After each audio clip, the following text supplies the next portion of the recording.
Beskoitzeko ikastola a été créé en 2012. Je crois que c'était en décembre, autour de 4 familles. Et ça a été créé à l'initiative donc surtout d'une famille, la famille Irigoyen, parce qu'elle a accueilli l'ikastola chez elle pendant 2 ans. Pourquoi cette ikastola a été réalisée? C'était une volonté et que ces enfants et les nôtres puissent au sein de Beskoitze pouvoir vivre en euskara. Comme je le disais, démarrage des créations des statuts en 2012, première rentrée en 2013. La première année réelle, c'était donc 2013-2014, d'où la 10e année pour nous, cette année est la 10e année d'existence. Rapidement, Chabi et les autres parents se sont dit on ne peut pas décemment rester là, et donc ils sont venus rencontrer la commune pour voir est-ce qu'il était possible de trouver un terrain pour que l'ikastola revienne plus près du centre du village, parce que certains des parents étaient des conseillers municipaux aussi à l'époque, donc ça a aidé dans les débats, dans les choses. Il y a eu pas mal quand même d'opposition dès le départ, et je crois que le vote pour l'implantation de l'ikastola là où elle est aujourd'hui, sur le terrain, je crois que c'était 11 pour et 10 contre au sein du conseil municipal. Donc ça a toujours été l'ikastola au sein de Briscou, c'est un sujet un petit peu clivant. Mais malgré ça, on a pu s'y installer. Et on s'est installé ici en octobre 2014 parce qu'au fur et à mesure des années, l'ikastola qui avait démarré à 4 enfants est monté de manière tout à fait croissante. Pour arriver, il y a 2 ans, on était à 50 enfants. On est arrivé autour de la barrière des 50 enfants. Et depuis, compte tenu qu'on a des enfants qui sont partis au collège, les effectifs se stabilisent entre 50 et 60 enfants en fonction des départs, des arrivées et de la situation qui aujourd'hui est plus compliquée et qui freine un petit peu le développement de l'ikastola. En tant qu'ikastola, on a démarré comme une annexe de Saint-Martin d'Arberoa pendant les 5 premières années. Nos enseignants dépendaient de Saint-Martin d'Arberou.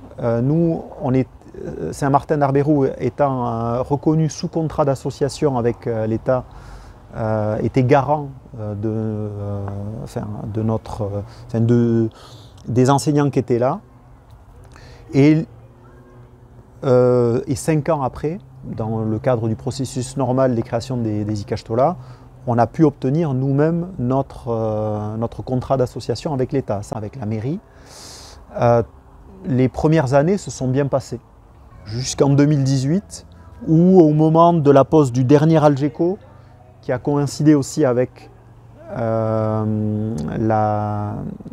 fait qu'ils aient un petit peu agrandi le terrain qu'ils nous avaient alloué, à partir de ce moment-là, pour la mairie, ça a été un point d'arrêt, une bascule. Et je pense, alors après c'est difficile parce que la communication est plus compliquée aujourd'hui, que pour eux c'était assez. Il ne fallait plus que l'ikastola ne progresse, parce que pour eux, 50 enfants, c'est un chiffre qui était important pour eux, pas pour nous, parce que pour nous, plus il y a d'enfants eskualdun à Beskoitze, et mieux on se porte. Et mieux le Pays Basque se portera. Beskoitzeko ikastola, c'est une ikastola intercommunale. C'est-à-dire qu'on couvrait au départ un territoire de 6 communes.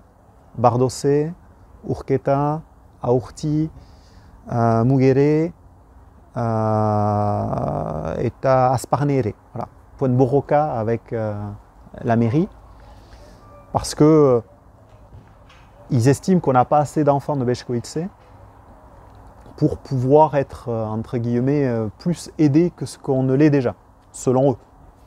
Alors que pour nous, un enfant, quelle que soit la limite administrative dans laquelle il se trouve, il a le même droit à l'éducation en ikastola, le même droit à pouvoir vivre en euskara, et ça, on a encore du mal à le faire comprendre à nos élus respectifs.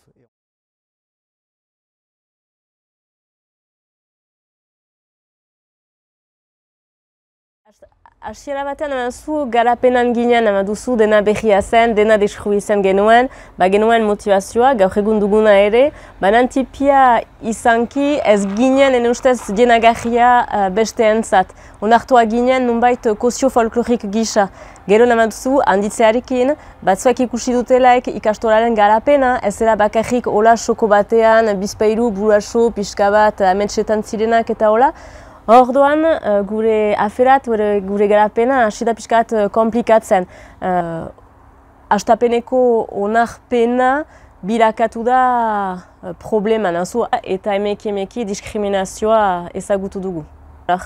Berezia da gure ikastolako historioaz, eta hastapenean frantses estatuak prefetaren bidez ez zuen nahi hemen izan dain gure ikastola. Hori lehen borroka hori lortuta, eranen nuke, erriko etxearekin gero eta komplikatuago izan da. Duku guk pentsatuz, bai hori onartuta, gero bakean arituko gira, iekilan eta azken indar bat, eta beti damazu urteak pasatzen dira, beti uste dugu azken indar bat, azken amor emaitea dela guretzat eta gero untsa pastuko dela, eta emeki huartzen dugu funtsian kompromiso hauek eginez ez dugula lortuko, zenta parean bizitzen ari girena, diskriminazioa hor nahi duzu, baztertua gira, zigortua gira nunbait, eskualdun gisa, ikastola gisa, besterik ez. Baina hori nahi duzu, guk mugan bizi gira, eskualeriko mugan, hemen gure ikastolan gehien ez dira eskualdunak, ez dute sekulan seuraski diskriminazioa bizi, eta bapatean diskriminazioa baduzulai parean, borxaz ez dira huarzan hastapenan diskriminazioa dela. Eta beti atzakiak atxemaiten duzu besteari, bai hori errandu, hori egindu, berdin ez dute beste auturik, eta hola. Eta emeki, metatzen direla gauzak, eta entzuten duzulaik, bai, zuk ezin duzu ikastola gisa, orduan, hastangia gure arteran zarantzan, eta konsientzia hartzen, bai, ari gira diskriminazioa bizitzen, bizkar xolo filman bezala. Baina demora eman dugu olertzeko eta onartzeko. Hortarako borrokatzen gian eman duzu guk ez dugu eskubide zati batukan, ez gure eskubide osoak nahi ditugu gure aurrek eskubidea dute euskaraz bizitzeko, ikastolan izaiteko, diateko beste aurrak bezala kantinan eta hola. Nola arribatzen gira normaltasun hortat, aldi euroen ustez jadanik eganez, ez da beti erresa, eganez ez. Hor egiten duzuna diskriminazioa da gure kontra eta hori ez dugu onartuko. Salatuz, ez onartuz eta soluzioak atseman diskriminazioa gendituz. Hor mugan izanki, hor 35 familia gira elustuko eta 35 hauetan apeprest 5 familia gira eskualdunak. Horrek egin du besteak ez dira hemengoak, ez dira hemengoak, ez dira eskualdunak eta ez dute egoera hori ezagutu.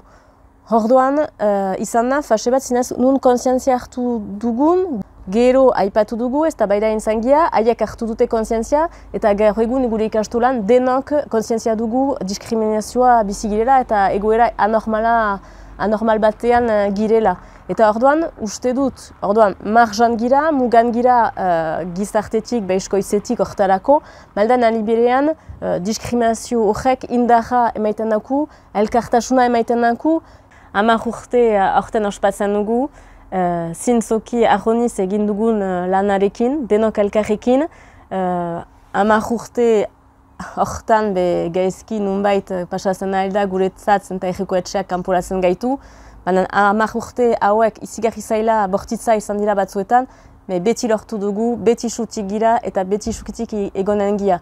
Orduan, hortan jadanik posten ahal gira eta gero lortu arte segituko dugu, bai hemen diren aurrentzat, bai dinen diren gure ikastolat aurrentzat, baina zintzoki ere uste dut euskara eta euskari egientzat.